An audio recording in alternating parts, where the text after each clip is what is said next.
America में शुरू हो गया है ट्रंप का राज। प्रेसिडेंट पद की शपथ लेने के बाद डोनाल्ड ट्रंप ने जश्न तो मनाया, लेकिन राष्ट्रपति बनते ही कई बड़े फरमान भी सुना दिए। ऐसा ही एक बड़ा फैसला है अमेरिका में बर्थराइट सिटीजनशिप को खत्म करना। इसके मुताबिक अमेरिका में पैदा होने वाले बच्चों को जन्म स्थान के आधार पर सिटीजनशिप नहीं दी जाएगी।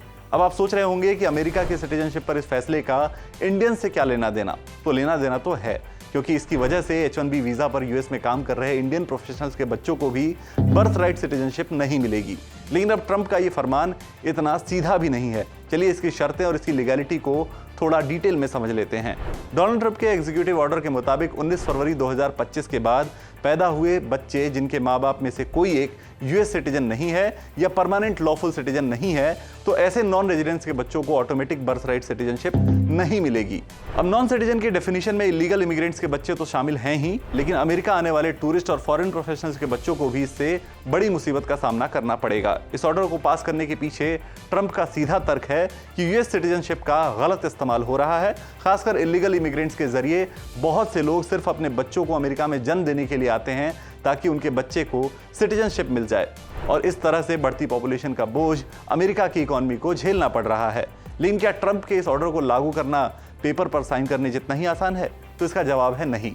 इस ऑर्डर के खिलाफ सबसे बड़ा आर्गुमेंट है अमेरिका के कानून का 14th अमेंडमेंट, जो हर उस इंसान को यूएस सिटीजनशिप देने का वादा करता है जो अमेरिका में जन्मा हो। हालांकि ट्रंप सरकार का यही रवैया है कि नॉन रेजिडेंट्स अमेरिका के अधिकार क्षेत्र में नहीं आते, तो इस हिसाब से 14th अमेंडमेंट में किया गया सिटीजनशिप का वादा उनके लिए वैलिड ही नहीं है। इसके अलावा अगर नियम के खिलाफ कोर्ट में अपील की जाती है और कोर्ट इस नियम को रद्द कर देता है, तो ट्रंप को यह फैसला वापस लेना होगा। हालांकि ये लंबा खींचने वाला लीगल प्रोसेस है, जिसकी कुछ शुरुआत तो अभी ही हो चुकी है। रॉयटर्स के मुताबिक अमेरिका के 22 डेमोक्रेट राज्य ट्रंप सरकार के इस ऑर्डर के खिलाफ मुकदमा दायर कर चुके हैं और इस ऑर्डर को ब्लॉक करने की अपील की है। अब इसका नतीजा क्या होगा ये जानने में लंबा समय लगेगा, लेकिन तब तक अमेरिका में रह रहे हजारों इंडियन परिवारों के बच्चों के लिए सिटीजनशिप खतरे में है। ट्रंप के इस ऑर्डर के बारे में आप क्या राय रखते हैं? हमें कमेंट करके बताएं और आपके काम की ऐसी ही जानकारियों के लिए NDTV प्रॉफिट हिंदी को सब्सक्राइब जरूर करें।